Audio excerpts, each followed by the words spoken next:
What's going on, everybody? It's the Outdoor Guy back with another video. In today's video, we're gonna be squirrel hunting with a blowgun. We got my new blind right here. I just got this for Christmas. Let's check this out. In here, we have a tripod that my new camera's gonna go on. We got my chair. We got the blowgun, of course. And yeah, that's pretty much it. I'm really excited to get out here. You can see, here's where I'm going to be sitting. And right over here is where hopefully our squirrel is going to come. Let's get to it.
All right, everybody, what a crazy morning this has been. Right there is where I was hunting, and right over here is where he was.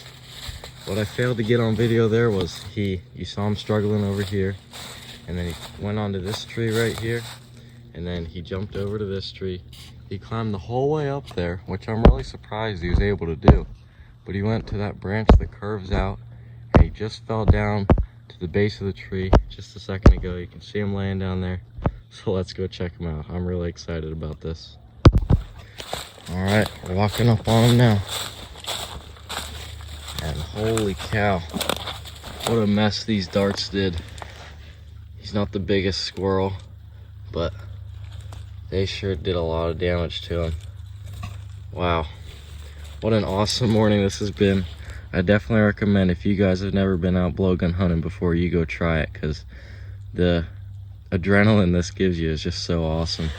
We can see that shot there. Oh wow, that tore him up. Yeah, this dart did really good. And you can see it's poking right up through there, so it went right into his lungs. Wow, this has been an awesome morning, guys. Thank you all for watching, and we'll see you in the next one.